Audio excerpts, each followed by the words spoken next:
दोस्तों, कभी कभी सिनेमा पर सबसे गहरा असर किसी कंट्रोवर्सी से नहीं बल्कि एक शांत और सोचा समझा हुआ स्टेटमेंट छोड़ जाता है। और जब ये स्टेटमेंट बॉलीवुड की एक ऐसी शख्सियत दे जिन्होंने सिर्फ स्क्रीन पर नहीं बल्कि पूरी इंडस्ट्री के स्टैंडर्ड सेट किए हो, तो उसकी वेट अलग ही होती है।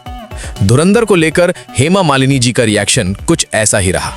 उन्होंने बिना किसी फिल्म या किसी नाम का सीधा जिक्र किए कहा कि आज के दौर में कुछ फिल्म्स कहानी से ज्यादा इम्पैक्ट क्रिएट करने की कोशिश करती हैं, जबकि सिनेमा का असली मकसद ऑडियंस के इमोशंस को समझना और उन्हें नेचुरली कनेक्ट करना होता है। उनका कहना था कि अगर स्टोरी टेलिंग स्ट्रांग हो तो बिना अननेसेसरी एक्सट्रीम्स के भी लोगों को हॉल तक लाया जा सकता है। और यहीं पर बात इनडायरेक्टली धुरंधर से जुड़ जाती है, क्योंकि फिल्म अपनी इंटेंसिटी, बोल्ड प्रेजेंटेशन और हैवी ट्रीटमेंट की वजह से पहले से ही लोगों के बीच डिवाइड कर चुकी है। हेमा मालिनी जी का मानना है कि सिनेमा सोसाइटी का रिफ्लेक्शन होता है, और जब ये रिफ्लेक्शन डिस्टॉर्टेड हो जाए तो क्रिएटर्स को रुककर सोचना चाहिए कि वे किस डायरेक्शन में जा रहे हैं।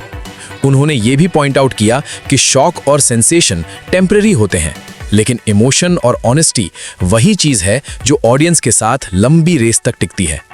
इस स्टेटमेंट के बाद सोशल मीडिया पर रिएक्शंस फ्लड हो गए। कुछ लोग कह रहे हैं कि इंडस्ट्री को वापस रूट्स की तरफ देखना चाहिए, जबकि कुछ का मानना है कि आज का ऑडियंस ज्यादा रॉ और बोल्ड कंटेंट एक्सपेक्ट करता है।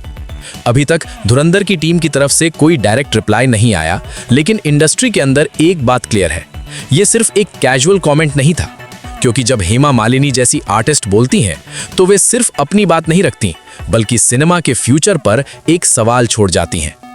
अब सवाल यह है दोस्तों, क्या ये स्टेटमेंट सिर्फ एक ओपिनियन है या फिर बॉलीवुड के लिए एक सॉफ्ट वार्निंग? आपका क्या मानना है?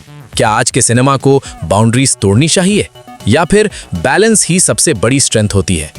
कमेंट सेक्शन में अपनी राय जरूर लिखिए, वीडियो को लाइक कीजिए और ऐसी ही डीप, इम्पैक्टफुल और थॉट प्रोवोकिंग स्टोरीज के लिए चैनल को फॉलो और सब्सक्राइब करना मत भूलिए।